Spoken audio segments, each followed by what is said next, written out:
बे incident memory-फोर दंबाय नामा? मानो गैया जानो दङ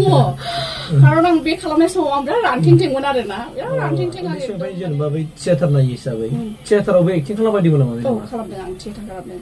राजा इरागदाव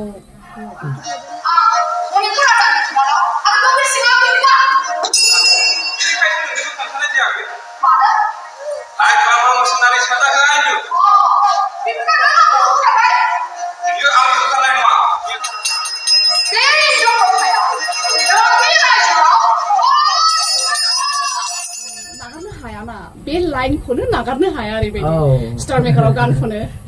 लाइकि जानायनि बेलायावहाय सबसे माखौ गोथावसिन मोनो जानो साबसिन मोनो ओंख्रिनि बेलायावहाय ओंख्रियाथ'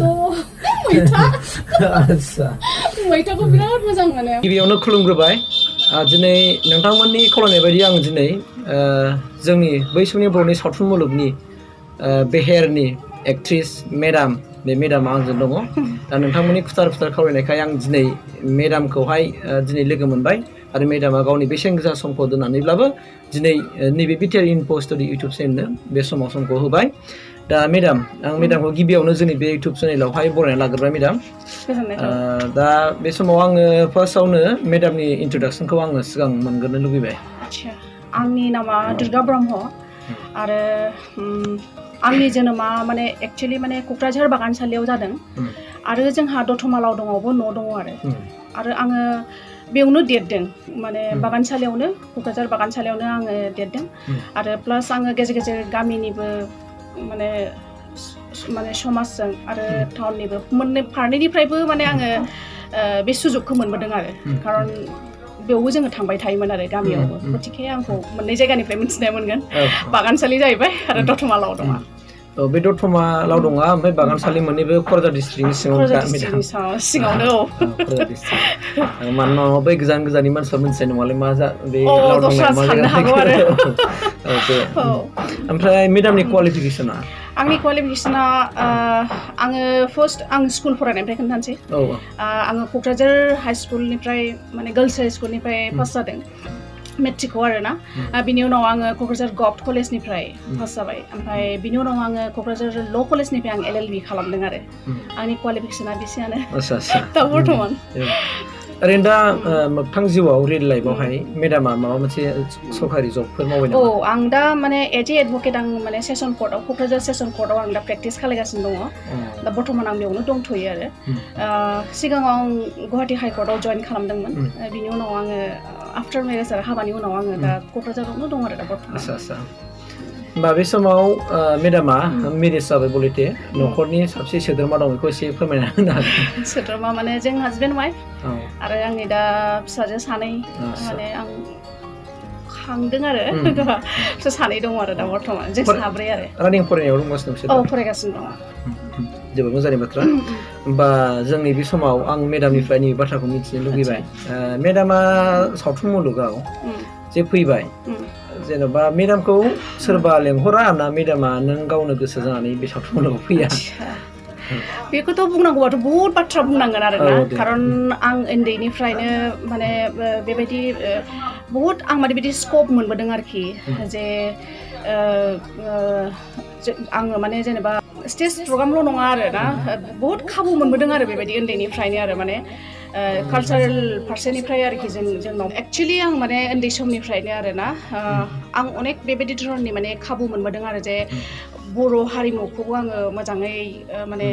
सोलोंनो माने स्कप मोनदों आरो लोगोसे आङो एसामिस माने कालचारखौबो मोननैबो माने आं बिदि स्कप मोनदों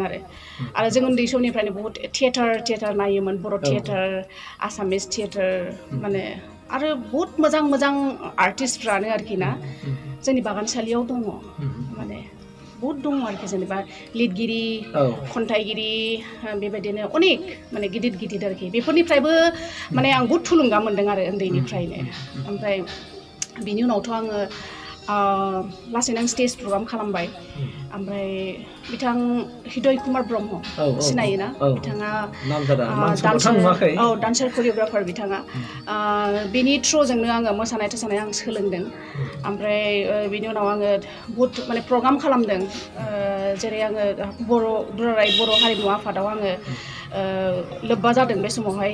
लोगोसे जों बेयावनो अनेक प्रग्राम खालामदों बाहेरावबो जेरै 15 आगस्ट ओमफ्राय बायदि बायदि स्टेज प्रग्राम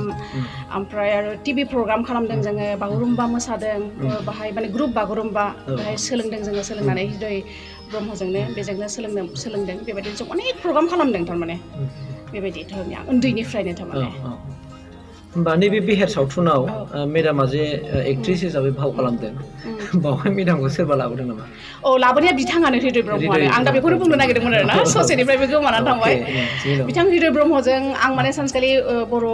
दुलाराय हारिमु आफादनिफ्राय मोनसे माने प्रग्राम जादोंमोन आरोना जों बेयाव मोसादोंमोन आरो हृदय दाजों आंजों मोसादोंमोन आरो बे सनखौ आं गोसोआव गैला थिग बे बेहेर सिनेमा जानायनि सिगां आरो बेबायदि ओमफ्राय बाहाय मोसानायाव दा बर्तमान बेहेर सिनेमानि सावथुननि जाय माने डिरेक्टर आरोखि आमाय रहेन दतमानि बिथाङा माने आंखौ बेयावनो नुसनो आरो नुसननानै ओमफ्राय हृदय दानाव सोंबाय आरो अब्ला हृदय आंनाव फैनानै सोंबाय आरो आच्छा दुर्गा नों मा सिनेमा खालामबायगोन नामा बर' सिनेमा जुदि चान्स मोनोब्ला होनदों आरो ओमफ्राय आरे आं मानो खालामा आं खालामगोन आं सियर खालामथारगोन आङो होनना बुंबाय आरो ओमफ्राय बिनि उनावनो आमाय रहेन मोना फैनानै आंखौ माने टेस्ट बे समावथ' स्क्रिन टेस्ट गैयामोन आरोना स्क्रिन टेस्ट दाथ' बर्तमान स्क्रिन टेस्ट खालायो बे समाव स्क्रिन टेस्ट गैयामोन खिन्थु आंनि गारांखौ माने टेस्ट खालामदों आरोखि जे आंनि गाराङा स्रा नंगौना नङा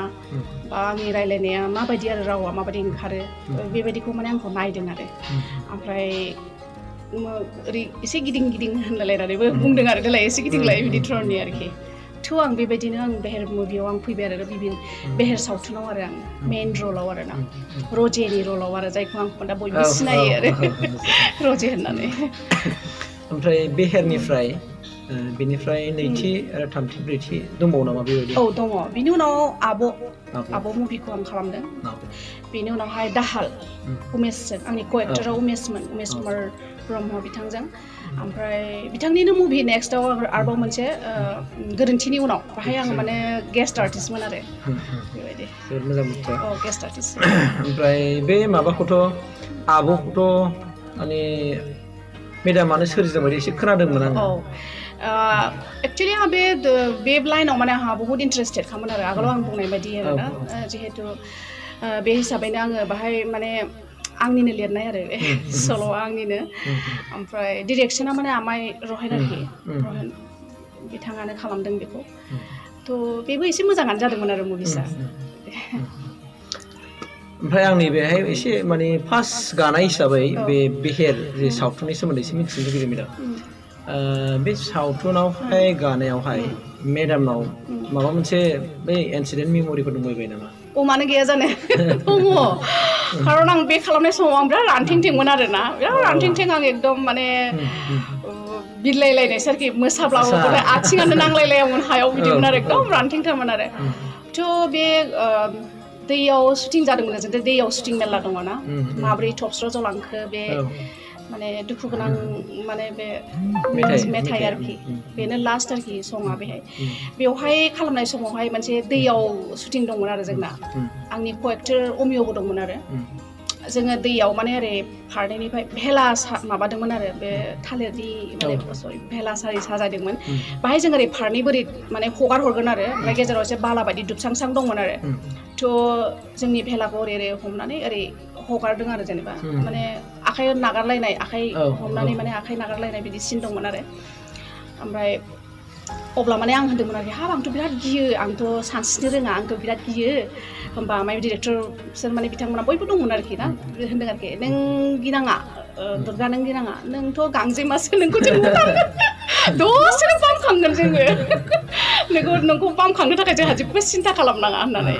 hey बिदिनो आखाइ जेला हगारलायदोंमोन आखाइ हगारलायनायाव स्रा आखाइ हगारबायना आङो क'एक्टरजों होमबा जोंना ओरै फारनै थांबाय आरोना ओमफ्राय आं एसे गब'हां जादोंमोन आरो होमबा बे आमाइया माने सासे दंमोन आरोखि आरोबाव बिथाङा आंखौ माने लायबाय आरो बोखांनानै लायबाय आरो धरनि मोनसे इन्सिडेन्ट दंमोन ओमफ्राय मेडामा दहाय होननाय बायदि उन्दै समनिफ्रायनो जेनेबा बै थियेटार नायो हिसाबै थियेटारावबो एक्टिं खालामबायदोंमोन नामा? औ खालामदों आं थियेटार खालामदों राजा इरागदाव 2015 आव आं खालामदों आरो बिनि सिगां जिहेतु आङो आफ्टार मेरेज आरोखि हाबानि उनाव आरोना आङो बिदिनो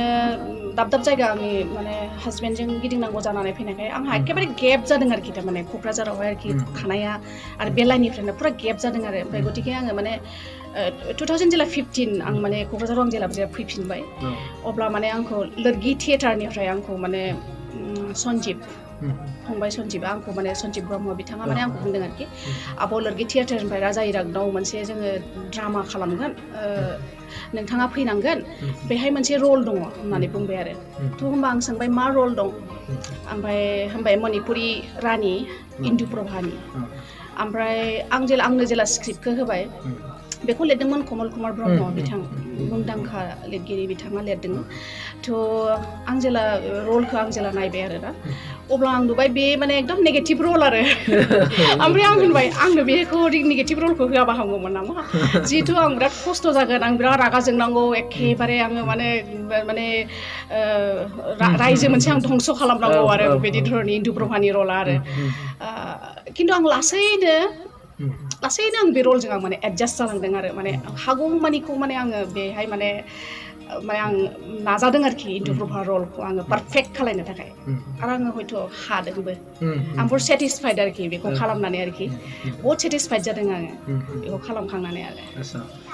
ओमफ्राय दा मेडामा सावथुन मुलुगाव ओंखारै बिदिनो माबा मोनसे बान्थाफोर प्राइजफोर मोनबाय दंबाय नामा? औ मोनदों बान्था मोनदों प्राक्सिने एवार्ड्स जादोंमोन अब्ला बे समावहाय प्राग निउसनिफ्राय 2017 आव माने प्राक्सिने एवार्ड्सखौ माने क'क्राझाराव खालामदोंमोन नोंथांमोनाबो हयथ' मिथिगौ खोमा औ बे समाव जोङो बहुत प्रग्राम खालामदोंमोन बाहाय जों डान्सबो खालामदों माने बहुत आसामिस